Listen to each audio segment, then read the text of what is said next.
We did have the barrier draw earlier in the week for the $7.5 million Golden Eagle. It was a spectacular day on Sydney's beautiful harbour, but as I mentioned, the dynamics certainly changed, Timmy, with a few of those numbers drawn.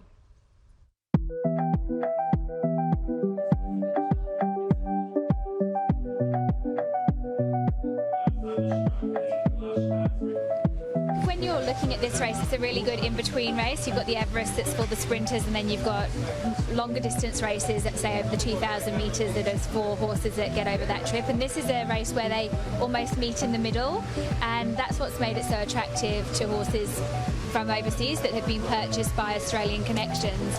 And I suppose that's what builds up the anticipation and the excitement, because you're meeting in the middle. We're really good at sprinting, and the European horses are really good at getting over a longer trip. So when you meet in the middle, it's sort of like a middle ground, and it makes it quite exciting going into this Saturday. It's very exciting for us. I think we've had a bit of a hype around the internationals with Zaki in the stable, so we've had some really great new owners coming into Lords of Indices and Rev de Vol, and it's exciting to see them lining up on Saturday in the Golden Eagle. It's a very lucrative market to be in over here, the racing industry, so we're certainly starting to see a lot more people from the UK and Ireland interested in racing their horses over here, and sending horses to Annabelle in particular.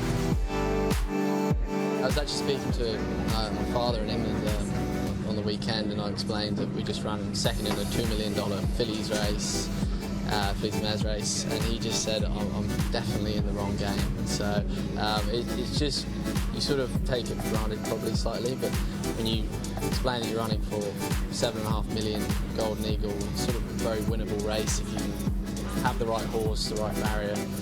It's quite an incredible concept by Racing New South Wales. Could not fault him, just a really nice-natured horse. Obviously we're all getting to know him ourselves, but he's just a very laid-back character. His work's been excellent, his condition's great, he's eating well, so obviously horses can acclimatise in different times. It's not sort of straightforward, but if he acclimatises well quickly, he's sure to run a good race. This for us, OTI, it's the first time we've got a horse running here in Sydney in the spring. Obviously we've had many in Melbourne, but this is the first time here, and it's very exciting to be part of it. In the few years that I've been here in New South Wales, it's really grown and developed, and it's great to see so many international participants here coming and returning travellers too. It's great to see.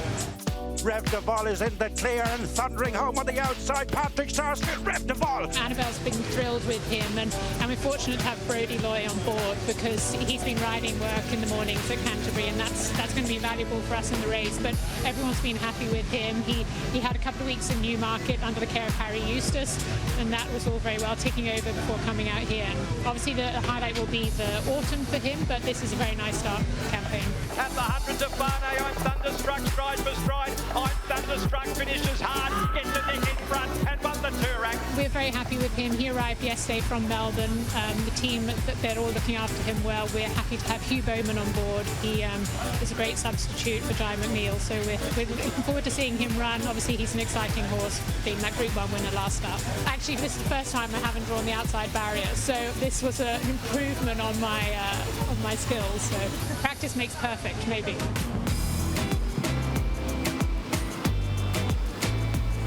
It's a great indication of how healthy the racing industry is at present. To be able to be running for close to $10 million within 7 days' time, it's a fantastic opportunity, and she deserves an opportunity at that. I thought we had a lovely draw, particularly for her. She's got that good tactical speed, put herself on pace there. Probably a bit more pressure in this race, obviously being a big field. So I think she'll give ourselves many options from that draw. It's just a lot of pressure drawing a gate full stop.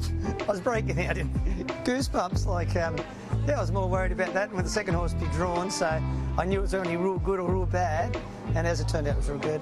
Look, it's just a great idea, the race, like for 4-year-olds. That's when, you're at that point where as a trainer, you've given your horse a chance to mature rather than racing into these races, chasing 3-year-old races.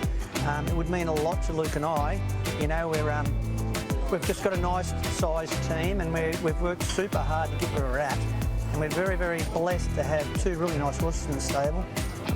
Jamaia's been great for us last year, and you know she'll be good again. She's come back from the paddock yesterday in super border. So yeah, it's great to have two nice horses and great to have this concept. You know, like it could end up being one of the best races on the calendar. There's two signature races in particular in Sydney now, the Everest and also the $7.5 million Golden Eagle. And after winning the Everest a couple of times, that's now one we're very keen to come out in front of. We're middle of the field. Once you take the emergencies out, we're happy with that. That gives him every chance, and the sort of horse will probably settle midfield, and he's got a big booming finish, so hopefully we see that on Saturday.